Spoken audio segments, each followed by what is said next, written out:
Bible గ్రంథం అపొస్తలుల కార్యములు 8వ అధ్యాయము 4వ వచనం నుండి 8 వచనాలు నేను చదువుతున్నాను తెలుగులో. ఆ తర్వాత ప్రియ సహోదరులు ప్రవదాస్ అన్న చదివి వినిపిస్తున్నారు. కాబట్టి చెదిరిపోయిన వారు సువార్త వాక్యమును ప్రకటించుతూ సంచారము చేసిరి. అప్పుడు ఫిలిప్పు సమరయ పట్టణం వరకు వెళ్లి క్రీస్తును వారికి ప్రకటించుచుండెను. జనసమూహములు విని ఫిలిప్పు చేసిన సూచక్రియలను చూచినందున అతడు చెప్పిన మాటల యందు ఏకమనస్సుతో లక్ష్యమంతుగా అనేకులను పట్టిన అపవిత్రాత్మలో పెద్ద కేకలు వేసి వారిని వదిలిపోయాను. పక్షివాయు గలవారును కుంటివారును అనేకులు స్వస్థత పొందిరి. అందుకు ఆ పట్టణంలో మిగుల సంతోషం కలిగాను. ದೇವರ ನಾಮಕ್ಕೆ ಸ್ತೋತ್ರವಾಗಲಿ.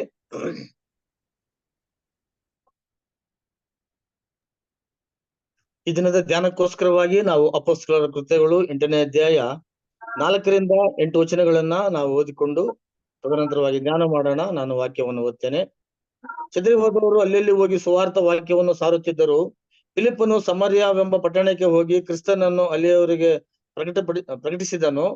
ಗುಂಪಾಗಿ ಕೂಡಿದ ಜನಗಳು ಫಿಲಿಪ್ಪನ ಮಾತುಗಳನ್ನು ಕೇಳಿ ಅವನು ಮಾಡಿದ ಸೂಚಕ ಕಾರ್ಯಗಳನ್ನು ನೋಡಿ ಅವನು ಹೇಳಿದ ಸಂಗತಿಗಳಿಗೆ ಏಕ ಮನಸ್ಸಾಗಿ ಲಕ್ಷ್ಯ ಕೊಟ್ಟರು. ಏಕೆಂದರೆ ಅನೇಕ ರೋಗಗಳಿಂದ ದೆವ್ವಗಳು ಮಹಾಶಬ್ದದಿಂದ ಕೂಗಿ ಹೊರಬಂದವು ಮತ್ತು ಅನೇಕ ಪಾರ್ಶ್ವವಾಯು ರೋಗಿಗಳು ಕುಂಟರು ಸ್ವಸ್ಥ ಮಾಡಲ್ಪಟ್ಟರು. ಆ ಪಟ್ಟಣದಲ್ಲಿ ಬಹು ಸಂತೋಷವಾಯಿತು ಎಂಬುದಾಗಿ. ప్రార్థన చేసి వాక్యాన్ని ధ్యానించేద్దాం. ಪ್ರಾರ್ಥನೆ ಮಾಡಿಕೊಂಡು ವಾಕ್ಯವನ್ನು ಧ್ಯಾನ ಮಾಡಿಕೊಳ್ಳೋಣ.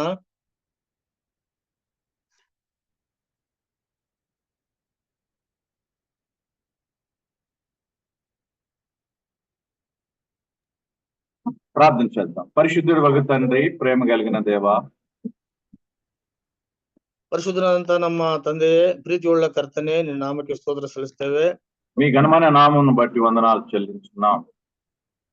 ನಿನ್ನ ಘನವುಳ್ಳ ನಾಮಕ್ಕೆ ಸ್ತೋತ್ರಗಳನ್ನು ಸಮರ್ಪಿಸಿಕೊಳ್ತೇವೆ. ప్రభా, ఈ ఉదయకాల సమయంలో మీ పాదాల దగ్గరికి వచ్చిన్నాం. ಈ ಮುಂಜಾನೆ ವೇಳೆಯಲ್ಲಿ ಕರ್ತನೆ ನಾವು ನಿನ್ನ ಪಾದಾರವಿಂದಗಳಲ್ಲಿ ಸೇರಿ ಬಂದಿದ್ದೇವೆ. మీ పరిశుద్ధమైన వాక్యలు ధ్యానించుతుండగా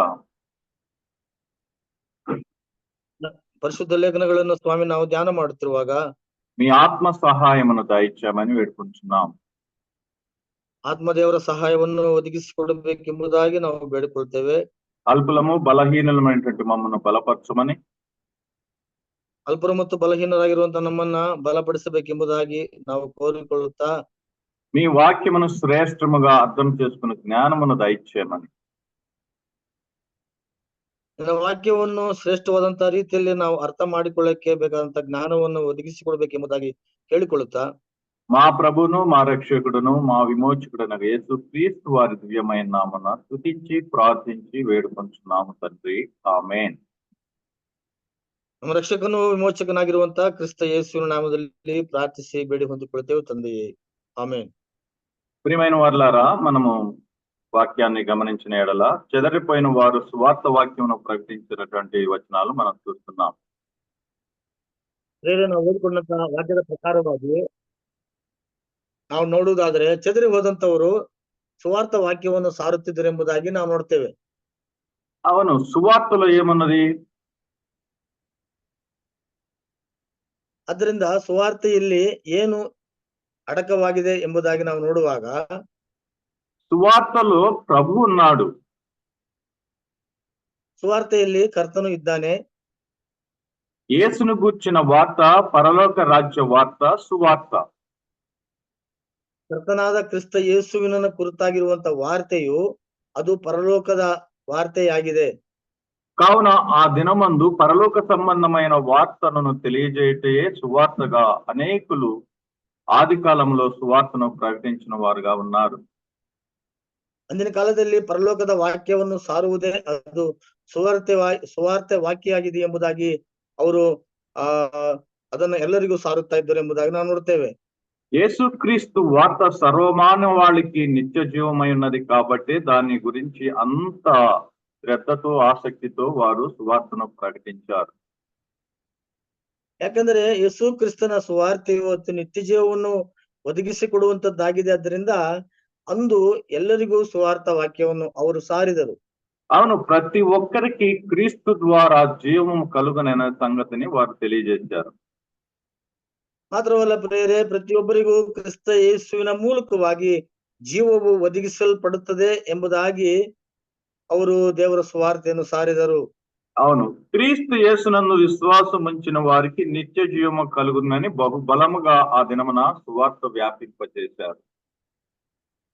ಮಾತ್ರವಲ್ಲ, ಕ್ರಿಸ್ತ ಯೇಸುವನ್ನ ಅಂಗೀಕರಿಸಿದವರಿಗೆ ನಿತ್ಯ ಜೀವ ಇದೆ ಎಂಬ ವಿಷಯವನ್ನ ಅನೇಕರಿಗೆ ಅವರು ಪ್ರಚಾರ ಮಾಡಿದರು. ఆది కాలంలో, ఆది అపోస్తుల సమయములలో ಆದಿ ಅಪೊಸ್ತಲರ ಕಾಲದಲ್ಲಿ ఒక గొప్ప సువార్తను ప్రకటించినటువంటి స్టెఫన్ను మనము ఈ సమయమందు చూడగలం. ಸ್ಟೆಫನ್ ಎಂಬ ಭಕ್ತನು ದೇವರ ಸುವಾರ್ತೆಯನ್ನು ಸಾರಿರುವಂತ ಅಂಶವನ್ನ ನಾವು ನೋಡಬಹುದು. సువార్త కొరకు హతసాక్షిగా గావించబడినటువంటి బహుబలమైన విశ్వాసి. ಈತನು ಪ್ರಿಯರೇ ಸುವಾರ್ತೆಗೋಸ್ಕರವಾಗಿ ಹತಸಾಕ್ಷಿಯಾಗಿರುವಂತ ಅಂಶವನ್ನು ಸಹ ನಾವು ಗಮನಿಸ್ತೇವೆ ದೇವರ ವಾಕ್ಯದಲ್ಲಿ. అపొస్తలుల కార్యము 6వ అధ్యాయము 8వ వచనాన్ని చదువుకుందాం. ಅಪೊಸ್ತಲರ ಕೃತ್ಯಗಳು 6ನೇ ಅಧ್ಯಾಯ 8ನೇ ವಚನವನ್ನ ನಾವು ಗಮನಿಸುವುದಾದ್ರೆ 8 నుండి 10 వచనాలు నేను చదువుతున్నాను, గమనించండి. స్టెఫెను కృపముతోను బలముతోను నిండిన వాడై ప్రజల మధ్య మహత్కార్యములను గొప్ప సూచక్రియలను చేయుచుండెను. అప్పుడు తెవిరీలెదనబడిన సమాజములోను, కురేనీల సమాజములోను, అలెగ్జాంద్రియల సమాజములోను, కిలికియ నుండి ఆసియా నుండి వచ్చిన వారిలోను కొందరు వచ్చి స్టెఫనుతో తర్కించిరి గాని మాటలాడట యందు అతడు అగపరిచిన జ్ఞానము, అతనిని ప్రేరేపించిన ఆత్మను వారెదిరింపలేకపోయిరి. ಅಪೊಸ್ತಲ ಕೃತ್ಯಗಳು 6ನೇ ಅಧ್ಯಾಯ 8ರಿಂದ 10 ವಚನಗಳು ಈ ರೀತಿ ಇದೆ. ಸ್ಟೆಫನನು ದೇವರ ಕೃಪೆಯಿಂದಲೂ ಬಲದಿಂದಲೂ ತುಂಬಿದವನಾಗಿ ಜನರಲ್ಲಿ ಮಹಾ ಅದ್ಭುತ ಕಾರ್ಯಗಳನ್ನು, ಸೂಚಕ ಕಾರ್ಯಗಳನ್ನು ಮಾಡುತ್ತಾ ಇದ್ದನು. ಆದರೆ ಲಿಬರ್ತಿಯರೆಂಬವರ ಸಮಾಜದಲ್ಲಿಯೂ, ಕುರೇನ್ಯದವರ ಮತ್ತು ಅಲೆಕ್ಸಾಂದ್ರಿಯವರ ಸಮಾಜದವರಲ್ಲಿಯೂ, ಕಿಲಿಕ್ಯ ಆಸಿಯಾ ಸೀಮೆಗಳಿಂದ ಬಂದವರ ಸಮಾಜದಲ್ಲಿಯೂ ಕೆಲವರು ಎದ್ದು ಸ್ಟೆಫನನ ಸಂಗಡ ತರ್ಕ ಮಾಡುತ್ತಾ ಇರಲು ಅವನ ಮಾತಿನಲ್ಲಿ ಕಂಡುಬಂದ ಜ್ಞಾನವನ್ನು, ಪವಿತ್ರಾತ್ಮ ಶಕ್ತಿಯನ್ನ ఎదురిಸಲಾರದೆ ಹೋದರು ಎಂಬುದಾಗಿ. కాబట్టి ప్రియులారా, స్టెఫను అనగా కిరీటం అనేటువంటి అర్థము కలిగినటువంటి విషయాన్ని మనం చూడవచ్చు. ಸ್ಟೆಫನನು ಎಂಬುದಾಗಿ ಹೇಳುವಾಗ ಅದರ ಅರ್ಥವು ಕಿರೀಟ ಎಂಬುದಾಗಿ ನಾವು ನೋಡ್ತೇವೆ.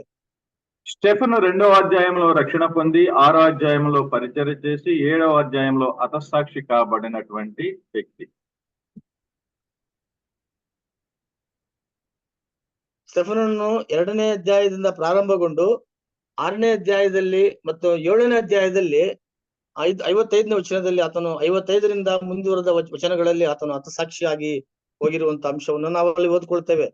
6వ అధ్యాయం 5వ వచనంలో అతను పరిచర్య కొరకు ఎన్నుకోబడినటువంటి వ్యక్తిగా మనం చూడగలం. 6ನೇ ಅಧ್ಯಾಯ 5ನೇ ವಚನದಲ್ಲಿ ಆತನನ್ನು ಸೇವೆಗೋಸ್ಕರವಾಗಿ ಆಯ್ದುಕೊಂಡಿರುವಂತ ಅಂಶವನ್ನು ನಾವಲ್ಲಿ ಗಮನಿಸ್ತೇವೆ.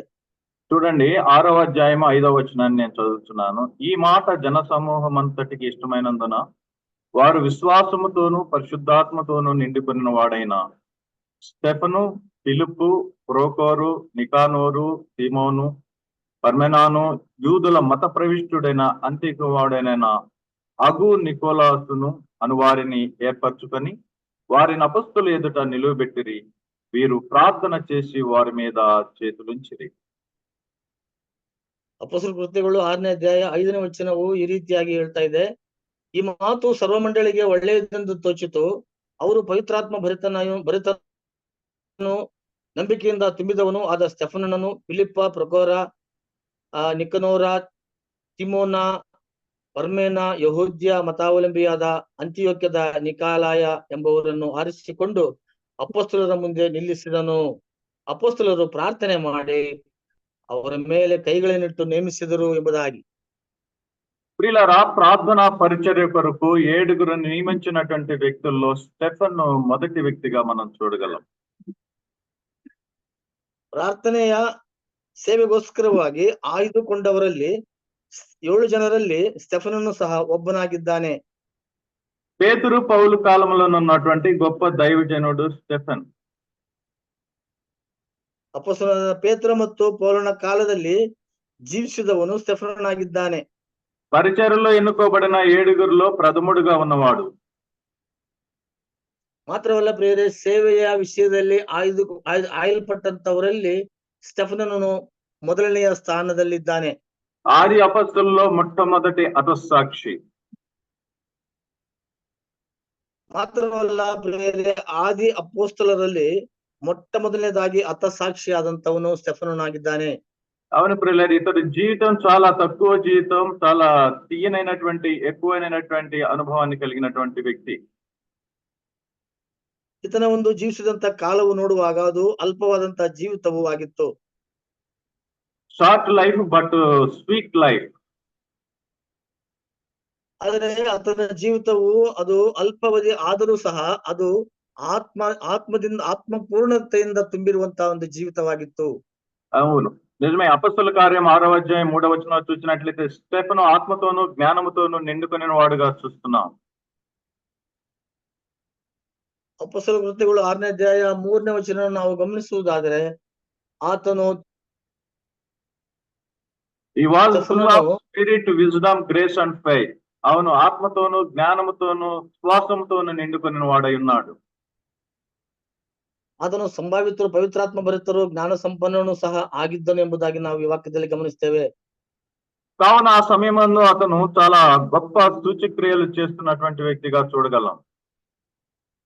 ಮಾತ್ರವಲ್ಲ ಪ್ರಿಯರೇ, ಆ ಕಾಲದಲ್ಲಿ ಆತನು ವಿಶೇಷವಾದಂತಹ ಸೂಚಕ ಕಾರ್ಯಗಳನ್ನ ಮಾಡುತ್ತಿರುವಂತಹ ವ್ಯಕ್ತಿಯಾಗಿದ್ದನು. అపొస్తలుల కార్యం 6వ అధ్యాయము 8వ వచనం మనం ఆ మాటను స్పష్టంగా చూడగలం. ಅಪೊಸ್ತಲ ಕೃತ್ಯಗಳು 6ನೇ ಅಧ್ಯಾಯ 8ನೇ ವಚನದಲ್ಲಿ ಈ ವಾಕ್ಯವನ್ನು ನಾವು ಗಮನಿಸ್ತೇವೆ. స్టెఫెను కృపతోను బలముతోను నిండిన వాడై ప్రజల మధ్య మహత్కార్యములను గొప్ప సూచక్రియలను చేయుచుండెను. ಸ್ಟೆಫನನು ದೇವರ ಕೃಪೆಯಿಂದಲೂ ಬಲದಿಂದಲೂ ತುಂಬಿದವನಾಗಿ ಜನರಲ್ಲಿ ಮಹಾ ಅದ್ಭುತ ಕಾರ್ಯಗಳನ್ನು, ಸೂಚಕ ಕಾರ್ಯಗಳನ್ನು ಮಾಡುತ್ತಾ ಇದ್ದನು ಎಂಬುದಾಗಿ. అవును, దేవుని యొక్క కృపను బట్టి స్టెఫెను చాలా విశేషముగా వాడబడుతున్నటువంటి దైవజనుడిగా మనం చూస్తున్నాం. ದೇವರ ಕೃಪೆಯಿಂದಾಗಿ ಸ್ಟೆಫನನನ್ನು ದೇವರು ಅತ್ಯಧಿಕವಾಗಿ ಆತನನ್ನು ಉಪಯೋಗಿಸಿಕೊಳ್ಳುತ್ತಿರುವುದನ್ನು ನಾವಿಲ್ಲಿ ಗಮನಿಸ್ತೇವೆ. అవును, ఈ దినమున జీవము గల దేవుని సంఘములో మనము కూడా స్టెఫెన్ను పోలి ఉన్నామా లేదా అనేటువంటి ప్రశ్న చాలా అవసరం. ಹೌದು ಪ್ರಿಯರೇ, ಈ ದಿನಮಾನಗಳಲ್ಲಿ ನಮ್ಮನ್ನು ನಾವು ತಿಳಿದುಕೊಳ್ಳಬೇಕಾಗಿದೆ. ಸ್ಟೆಫನನಿಗಿದ್ದಂತ ಜೀವಿತವು ನಮ್ಮಲ್ಲಿ ಇದೆಯಾ ಎಂಬುದಾಗಿ ನಾವು ತಿಳಿದುಕೊಳ್ಳಬೇಕಾಗಿದೆ. అవును, మనం ప్రభువుని ఎంత కలిగి ఉంటామో అంత కృప మనల్ని ఆవరించి ఉంటుంది. ನಾವು ಕರ್ತನನ್ನು ಎಷ್ಟು ಹೊಂದಿಕೊಂಡಿರ್ತೇವೋ ಅಷ್ಟು ಕೃಪೆಯು ನಮ್ಮನ್ನ ಆವರಿಸಿರುತ್ತದೆ ಎಂಬುದಾಗಿ ನಾವು ನೋಡ್ತೇವೆ. మనం ప్రభువుని ఎంత ప్రేమిస్తామో మనము అంత దేవునికి దీవెనలకు పాత్రులుగా కాగలం. ಮಾತ್ರವಲ್ಲ ಪ್ರಿಯರೇ, ನಾವು ಎಷ್ಟಾಗಿ ಕರ್ತನನ್ನು ಪ್ರೀತಿಸುತ್ತೇವೋ ಅಷ್ಟು ನಾವು ಆಶೀರ್ವಾದಗಳನ್ನ ನಾವು ಹೊಂದಲು ಪಾತ್ರರಾಗಿರುತ್ತೇವೆ. కావున ప్రతి వ్యక్తిలోనూ పరిశుద్ధాత్ముడు నివసించున్నాడు. కావున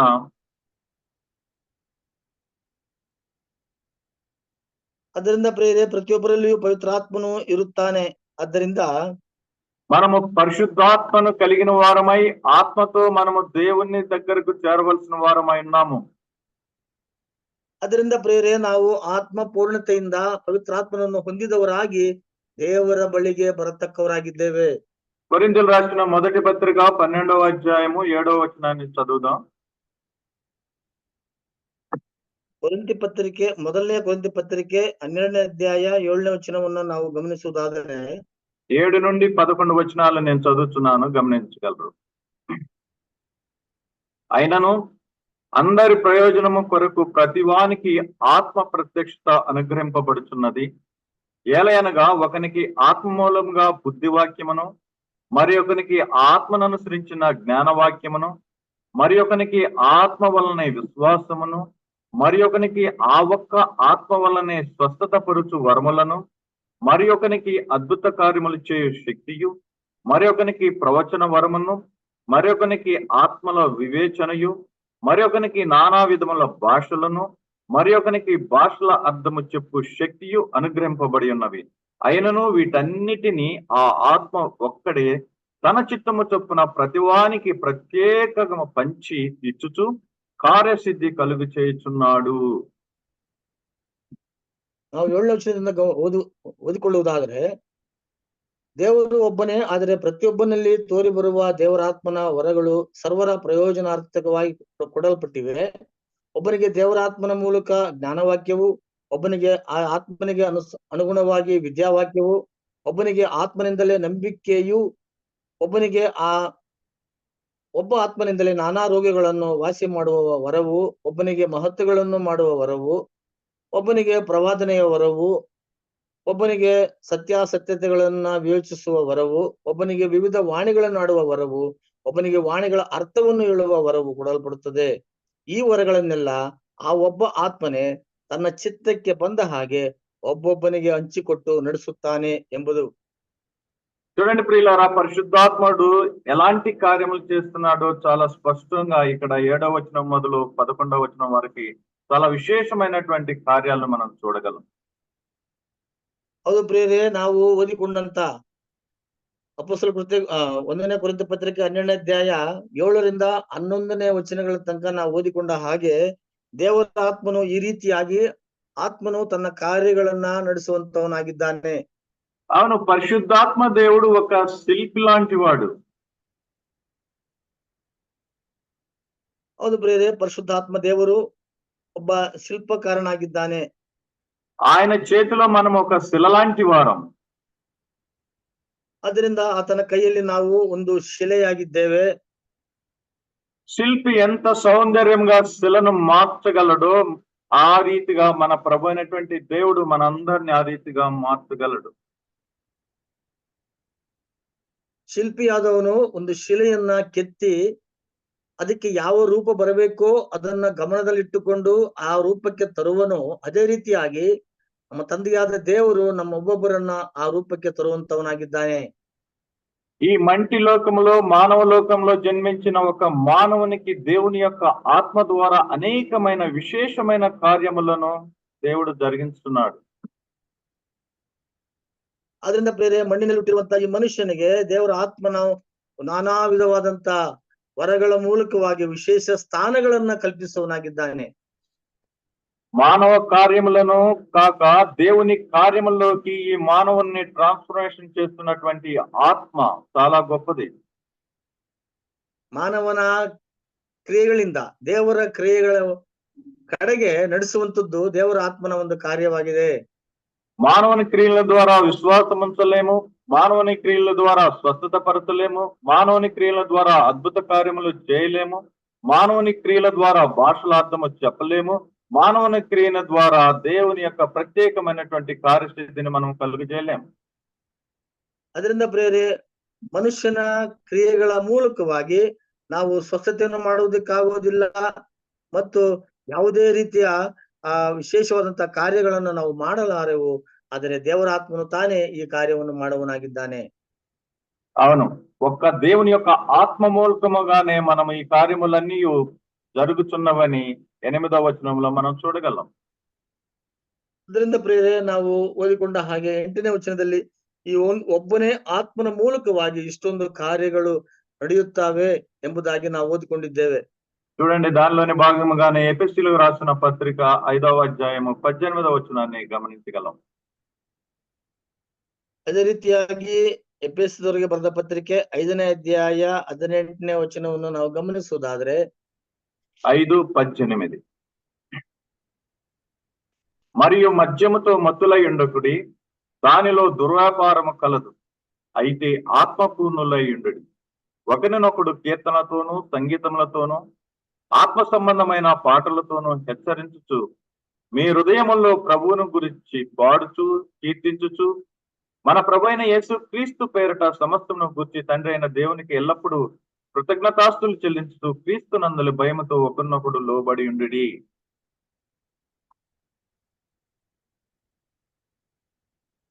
ಹದಿನೆಂಟನೇ ವಚನ, ಮದ್ಯಪಾನ ಮಾಡಿ ಮತ್ತರಾಗಬೇಡ್ರಿ, ಅದರಿಂದ ಪಟಿಂಗತನ ಹುಟ್ಟುತ್ತದೆ.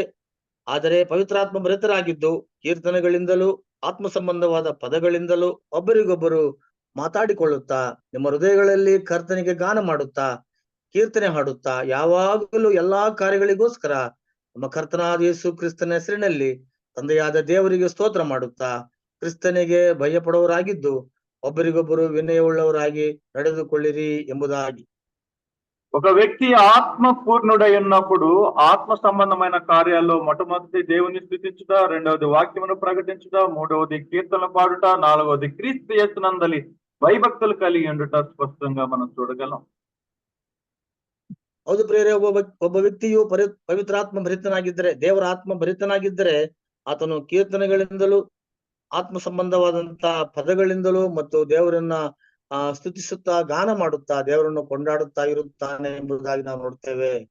చూడండి, అపొస్తలుల కార్యము 4వ అధ్యాయము 31వ వచనాన్ని కూడా గమనించగలుగుతాం.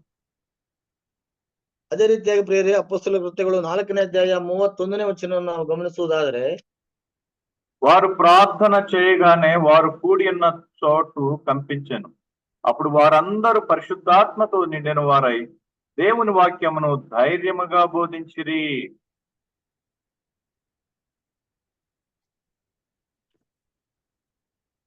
ನಾಲ್ಕನೇ ಅಧ್ಯಾಯ 31 ಅಪೊಸ್ತಲ ಕೃತ್ಯಗಳಲ್ಲಿ ಈ ರೀತಿಯಾಗಿ ನಾವಿಲ್ಲಿ ಓದ್ಕೊಳ್ತೇವೆ. ಹೀಗೆ ಪ್ರಾರ್ಥನೆ ಮಾಡಿದ ಮೇಲೆ ಅವರು ಕೂಡಿದ ಸ್ಥಳವು ನಡುಗಿತು. ಅವರೆಲ್ಲರೂ ಪವಿತ್ರಾತ್ಮ ಭರಿತರಾಗಿ ದೇವರ ವಾಕ್ಯವನ್ನು ಧೈರ್ಯದಿಂದ ಹೇಳುವವರಾದರು ಎಂಬುದಾಗಿ. అవును ప్రియులారా, ఆత్మ ద్వారా వాక్యాన్ని ధైర్యముగా బోధించినట్లుగా మనం చూస్తున్నాం. ಅದರಿಂದ ಪ್ರೇರೆ ಆತ್ಮಭರಿತರಾಗಿ ಅವರು ಧೈರ್ಯವಾಗಿ ದೇವರ ವಾಕ್ಯವನ್ನು ಸಾರಿದರು ಎಂಬುದಾಗಿ ನಾವು ನೋಡ್ತೇವೆ.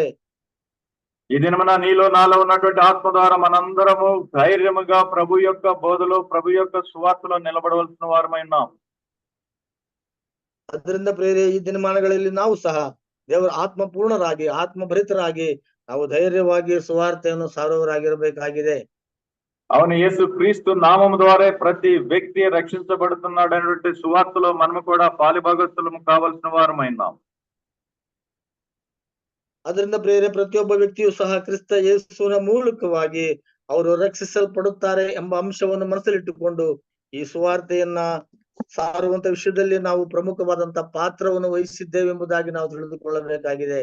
అవును, రెండవ విషయాన్ని గమనిద్దాం ప్రియులారా త్వరగా. సామెతల గ్రంథం 2వ అధ్యాయము 6వ వచనం మనం చూడగలుగుతాం. ಜ್ಞಾನೋಕ್ತಿಗಳ ಪುಸ್ತಕ 2ನೇ ಅಧ್ಯಾಯ 6ನೇ ವಚನವನ್ನು ಗಮನಿಸುವುದಾದ್ರೆ, సామెతల గ్రంథం 2వ అధ్యాయము 6వ వచనాన్ని మనం గమనిద్దాం. యెహోవాయే జ్ఞానం ఇచ్చువాడు, తెలివియు వివేచనయు ఆయన నోట నుండి వచ్చును. చూడండి ప్రియులారా ఈ మాట.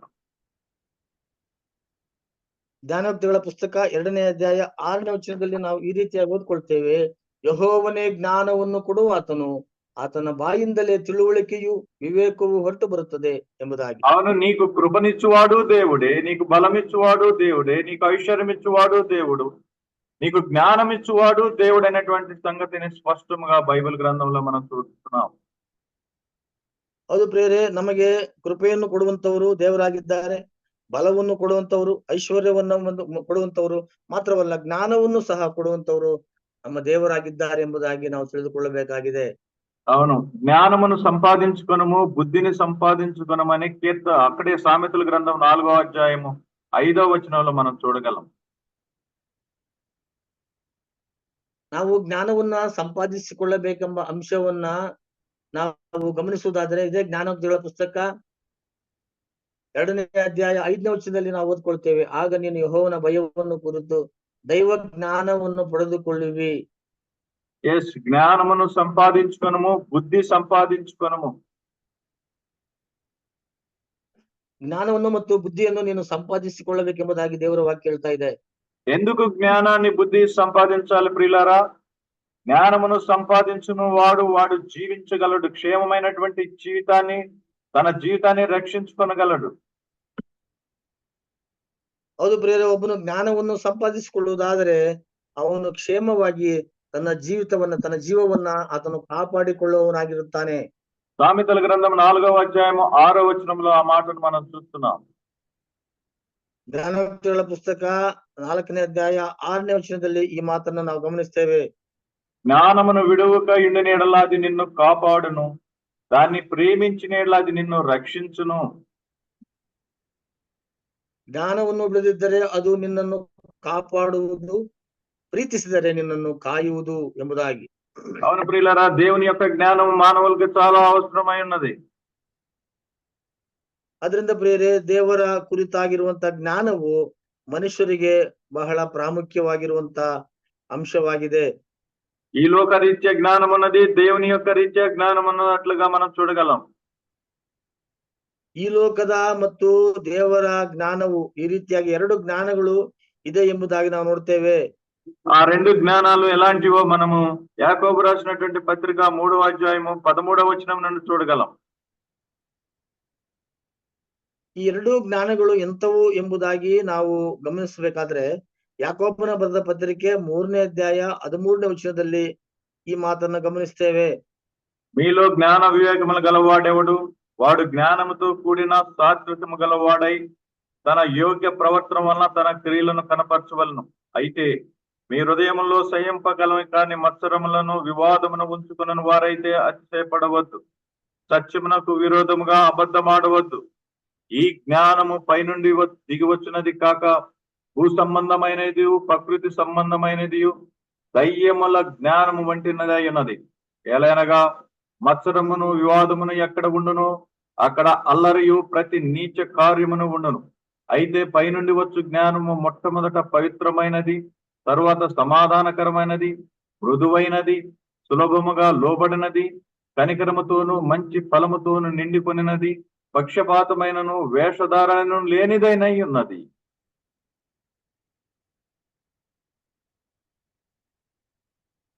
ಯಾಕೋಬ ಪತ್ರಿಕೆ 3ನೇ ಅಧ್ಯಾಯ 13ನೇ ವಚನದಿಂದ ನಾವು ಓದಿಕೊಳ್ಳುವುದಾದರೆ, ನಮ್ಮಲ್ಲಿ ಜ್ಞಾನಿಯು ಬುದ್ಧಿವಂತನು ಯಾರು? ಅಂತವನು ಯೋಗ್ಯನಾಗಿ ನಡೆದುಕೊಂಡು ಜ್ಞಾನದ ಲಕ್ಷಣವಾಗಿರುವ ಶಾಂತ ಗುಣದಿಂದ ಅದರ ಫಲವನ್ನು ತೋರಿಸಲಿ. ಆದರೆ ತೀಕ್ಷ್ಣವಾದ ಮತ್ಸರವು, ಪಕ್ಷಭೇದವು ನಿಮ್ಮ ಹೃದಯದೊಳಗೆ ಇರುವಲ್ಲಿ ನೀವು ಸತ್ಯಕ್ಕೆ ವಿರೋಧವಾಗಿ ಸುಳ್ಳಾಡಿ ಹೊಗಳಿಕೊಳ್ಳಬೇಡಿರಿ. ಅದು ಮೇಲಿನಿಂದ ಬಂದ ಜ್ಞಾನವಲ್ಲ, ಅದು ಭೂ ಸಂಬಂಧವಾದದ್ದು, ಪ್ರಾಕೃತ ಭಾವವಾದದ್ದು, ದೆವ್ವಗಳಿಗೆ ಸಂಬಂಧಪಟ್ಟದ್ದು. ಮತ್ಸರವು, ಪಕ್ಷಭೇದವು ಇರುವ ಕಡೆ ಗಲಿಬಿಲಿಯು, ಸಕಲ ವಿಧ ನೀಚ ಕೃತ್ಯಗಳು ಇರುವವು. ಆದರೆ ಮೇಲಿನಿಂದ ಬರುವ ಜ್ಞಾನವು ಮೊದಲು ಪರಿಶುದ್ಧವಾದದ್ದು, ಆಮೇಲೆ ಸಮಾಧಾನಕರವಾದದ್ದು, ವಿನಯವುಳ್ಳದ್ದು, ಸಂತೋಷವಾಗಿ ಒಪ್ಪಿಕೊಳ್ಳುವಂಥದ್ದು, ಕರುಣೆ ಮುಂತಾದ ಒಳ್ಳೆ ಫಲಗಳಿಂದ ತುಂಬಿರುವಂಥದ್ದು ಆಗಿದೆ. ಅದರಲ್ಲಿ ಚಂಚಲವೂ ಕಪಟವೂ ಇಲ್ಲ. ಸಮಾಧಾನ ಪಡಿಸುವವರು ಸಮಾಧಾನವೆಂಬ ಬೀಜವನ್ನು ಬಿತ್ತಿ ನೀತಿ ಎಂಬ ಫಲವನ್ನು ಕೊಯ್ಯುವರು ಎಂಬುದಾಗಿ. కాబట్టి ప్రియులారా, ప్రకృతి జ్ఞానం అనగా ఈ లోక జ్ఞానము దేవుని యొక్క జ్ఞానముకున్న వ్యత్యాసాన్ని మనం గమనించాం. ಇದರಿಂದ ಪ್ರಿಯರೇ, ಈ ಲೋಕದಲ್ಲಿರುವಂತ ಜ್ಞಾನಕ್ಕೂ ಮತ್ತು ಪರಲೋಕದಲ್ಲಿರುವಂತ ದೇವಾದಿ ದೇವನ ಜ್ಞಾನಕ್ಕೂ ಇರುವಂತಹ ವ್ಯತ್ಯಾಸ ಏನೆಂಬುದಾಗಿ ನಾವು ಗಮನಿಸಿದ್ದೇವೆ. ಅವನು ఒక రక్షించబడినటువంటి వ్యక్తికి ఏ జ్ఞానం అవసరమై ఉన్నది? ರಕ್ಷಿಸಲ್ಪಟ್ಟಂತ ಒಬ್ಬ ವ್ಯಕ್ತಿಗೆ ಯಾವ ಜ್ಞಾನವು ಅವಶ್ಯಕತೆವಾಗಿದೆ ಎಂಬುದಾಗಿ ನಾವು ನೋಡುವಾಗ, ప్రకృతి సంబంధమైన జ్ఞానమా, ఆత్మ సంబంధమైన దేవుని జ్ఞానమా? ಪ್ರಕೃತಿ ಸಂಬಂಧ, ಈ ಲೋಕ ಸಂಬಂಧಪಟ್ಟಂತ ಜ್ಞಾನವೋ ಅಥವಾ ದೇವರು ಕೊಡುವಂತ ಜ್ಞಾನವೋ? ఫిలిప్పీయులకు రాసిన పత్రిక 3వ అధ్యాయం 7వ వచనాన్ని గమనిద్దాం. ఫిలిప్పీయులకు రాసిన పత్రిక 3వ అధ్యాయం 7వ వచనం. ಫಿಲಿಪ್ಪದವರ ಬರೆದ ಪತ್ರಿಕೆ 3ನೇ ಅಧ್ಯಾಯ 7ನೇ ವಚನವನ್ನು ನಾವು ಓದಿಕೊಳ್ಳುವುದಾದರೆ, అయినను ఏవి నాకు లాభకరముగా ఉండునో వాటిని క్రీస్తు నిమిత్తము నష్టముగా ఎంచుకొంటిని. నిశ్చయముగా నా ప్రభువైన యేసు క్రీస్తును గూర్చిన అతి శ్రేష్టమైన జ్ఞానము నిమిత్తమై సమస్తమును నష్టముగా ఎంచుకొంచున్నాను. ಆದರೆ ನನಗೆ ಲಾಭವಾಗಿರುವಂತವುಗಳನ್ನು ಕ್ರಿಸ್ತನ ನಿಮಿತ್ತ ನಷ್ಟವೆಂದೆಣಿಸಿದ್ದೇನೆ. ಇಷ್ಟೇ ಅಲ್ಲದೆ ನನ್ನ ಕರ್ತನಾದ ಕ್ರಿಸ್ತ ಯೇಸುವನ್ನು ಅರಿಯುವುದೇ ಅತಿ ಶ್ರೇಷ್ಠವಾದದ್ದೆಂದು ತಿಳಿದು ನಾನು ಎಲ್ಲವನ್ನು ನಷ್ಟವೆಂದೆಣಿಸುತ್ತೇನೆ. ಆದರೆ ಆತನ ನಿಮಿತ್ತ ನಾನು ಎಲ್ಲವನ್ನು ಕಳಕೊಂಡು ಅದನ್ನು ಕಸವೆಂದೆಣಿಸುತ್ತೇನೆ ಎಂಬುದಾಗಿ. జ్ఞానము ద్వారా మనము లాభకరమైన వాటిని, నష్టకరమైన వాటిని తెలుసుకునేటువంటి వారిగా ఉన్నాం. ಅದರಿಂದ ಪ್ರಿಯರೇ, ಜ್ಞಾನದಿಂದ ನಾವು ನಷ್ಟವೇನು ಮತ್ತು ಲಾಭವು ಏನು ಅನ್ನುವಂಥದ್ದನ್ನ ನಾವು గ్రహించుకున్నవరాగిరుತ್ತೇವೆ. అవును, ఈ లోక జ్ఞానంతో మనము సంబంధం లేని వారము ప్రియులారా.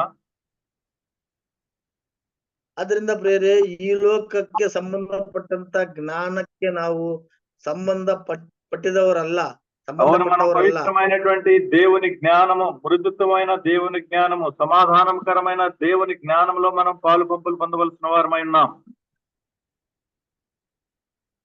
ಅದರಿಂದ ಪ್ರಿಯರೇ, ದೇವರು ಕೊಡುವಂತಹ ಪವಿತ್ರವಾದಂತಹ ಜ್ಞಾನದಲ್ಲಿಯೂ, ಸಮಾಧಾನಕರವಾದಂತಹ ಜ್ಞಾನದಲ್ಲಿಯೂ ಮತ್ತು ಮೃದುವಾದಂತಹ ದೇವರ ಜ್ಞಾನದಲ್ಲಿಯೂ ನಾವು ఇరతక్కంతవరాగిದ್ದೇವೆ. అవును, స్టెఫను అలాంటి జ్ఞానంతో నిండిన వాడై అక్కడున్నటువంటి విరోధులందరినీ ఎదిరించిన వాడుగా ఉన్నాడు. ಅದರಿಂದ ಪ್ರಿಯರೇ, ಸ್ಟೆಫನನು ಅಂತಹ ಜ್ಞಾನವನ್ನು ಹೊಂದಿದಂತವನಾಗಿ ಅಂದು ಅವರಿಗೆ ಆತನಿಗೆ ಬಂದಂತಹ ಎಲ್ಲಾ ವಿರೋಧಿಗಳನ್ನ ಎದುರಿಸುವಂತಹ శక్తి ఉಳ್ಳవనాగిದ್ದನು. అపొస్తలుల కార్యం 6వ అధ్యాయము 10వ వచనం మనం గమనించగలం. ಅಪೊಸ್ತಲ ಕೃತ್ಯಗಳು 6ನೇ ಅಧ್ಯಾಯ 10ನೇ ವಚನದಲ್ಲಿ ಆ ಮಾತನ್ನು ನಾವು ಗಮನಿಸ್ತೇವೆ. మాటలాడుట యందు అతడు అగపరిచిన జ్ఞానమును అతని ప్రేరేపించిన ఆత్మను వారు ఎదిరింపలేకపోయిరి.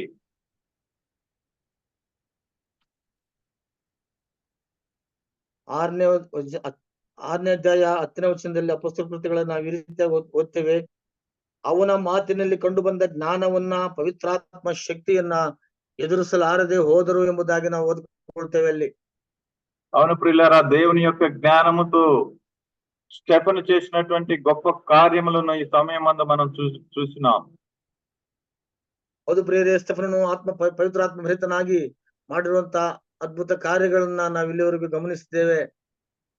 అక్కడ ఉన్నటువంటి మహాసభ వారికి, ప్రధాన యాజకులకు, మరికొద్ది మతాధికారులకు అతను ఇచ్చినటువంటి సమాధానం చాలా శ్రేష్టమైన సమాధానముగా, చాలా ధైర్యం కలిగినటువంటి సమాధానముగా, దేవుడు అతనికి తోడై ఉండి సెలవిచ్చినటువంటి సమాధానముగా మనం చూడగలం.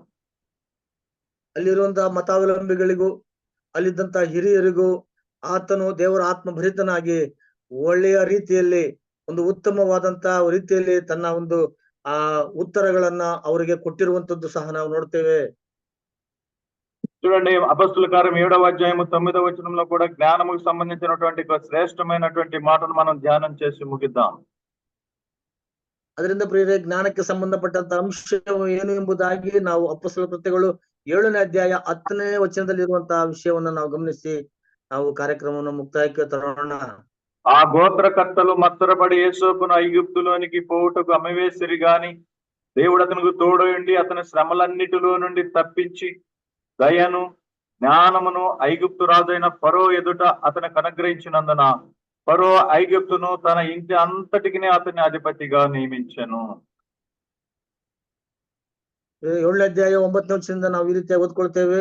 ಮೂಲ ಪಿತರರು ಹೊಟ್ಟೆ ಕಿಚ್ಚಿನಿಂದ ಯೋಸೇಫನನ್ನು ಐಗುಪ್ತ ದೇಶಕ್ಕೆ ಮಾರಿಬಿಟ್ಟರು. ಅಲ್ಲಿ ದೇವರು ಅವನ ಸಂಗಡ ಇದ್ದು ಅವನಿಗೆ ಬಂದ ಎಲ್ಲಾ ಸಂಕಟಗಳಿಂದ ಅವನನ್ನು ಬಿಡಿಸಿ ಐಗುಪ್ತ ದೇಶದ ಅರಸನಾದ ಫರೋಹನ ಸಮ್ಮುಖದಲ್ಲಿ దయాపాత్రను జ్ఞానముಳ್ಳవను ಆಗಿರುವಂತೆ అనుగ్రహిಸಿದನು. చూడండి, దేవుని యొక్క జ్ఞానము యేసోపును ఏం చేసింది ప్రియులారా? ఆ దేశానికి రాజును చేసింది, అధిపతిని చేసింది. ಅದರಿಂದ ಪ್ರಿಯರೇ, ಯೋಸೇಫನಿದ್ದಂತ ಜ್ಞಾನವು ಆತನನ್ನ ಐಗುಪ್ತ ದೇಶಕ್ಕೆ ಒಬ್ಬ ಅಧಿಪತಿಯನ್ನಾಗಿ ಮಾಡುವುದರಲ್ಲಿ ಎಷ್ಟೋ ಸಹಕಾರ ನೀಡಿತು ಎಂಬುದಾಗಿ ನಾವು ಇಲ್ಲಿ ನೋಡ್ತೇವೆ. స్టెఫనుకున్నటువంటి దేవుని జ్ఞానము, దైవ జ్ఞానమును బట్టి అతడు పరిశుద్ధాత్మతో నిండిన వాడై దేవుని కుడిపార్శ్వనందు నిల్చున్నటువంటి ప్రభువైనటువంటి యేసుక్రీస్తును చూచినట్లుగా ఉన్నాం. ಅದು ಪ್ರಿಯರೇ, ಪವಿತ್ರಾತ್ಮ ಭರಿತನಾಗಿರುವಂತ ಸ್ಟೆಫನನ್ನು ಆತನು ಧೈರ್ಯದಿಂದ ಅವರನ್ನು ಎದುರಿಸುತ್ತಾ ನೋಡುವಾಗ ನಮ್ಮ ಕರ್ತನಾದ ಯೇಸು ಕ್ರಿಸ್ತನು ತಂದೆಯ ಬಲಪಾರ್ಶ್ವದಲ್ಲಿ ನಿಂತಿರುವುದನ್ನು ಆತನು ನೋಡಿದ್ದಾನೆ. కాబట్టి స్టెఫను కృపతోను బలముతోను నిండిన వాడై ఉన్నాడు. ಅದರಿಂದ ಪ್ರಿಯರೇ, ಸ್ಟೆಫನನು ದೇವರ ಕೃಪೆಯಿಂದಲೂ ಬಲದಿಂದಲೂ ತುಂಬಿದವನಾಗಿದ್ದನು. మనకు ఒక చిన్న ప్రశ్న ఈ సమయమందు, మనము కూడా కృపలో ఆత్మలో నింపబడి ఉన్నామా? మనము కూడా ఆత్మపూర్ణులై ఉన్నామా అనే ఒక ప్రశ్న. ಹೌದು ಪ್ರಿಯರೇ, ನಾವು ಸಹ ಇಂದಿನ ಕಾಲದಲ್ಲಿ ಕೃಪೆಯಲ್ಲಿಯೂ ದೇವರ ಆತ್ಮದಲ್ಲಿಯೂ ತುಂಬಿದವರಾಗಿ ನಾವು ಇದ್ದೀವು ಅನ್ನುವಂತ ನಾವು ప్రశ్నించుಕೊಳ್ಳಬೇಕಾದಂತ అంశವಾಗಿದೆ. ఎస్, దేవుని ఆత్మను దేవుని కృపను మనం పొందుకునే ఎడల మనము కూడా ఒక స్టెఫను వలె ఈ దినాల్లో జీవించగలం.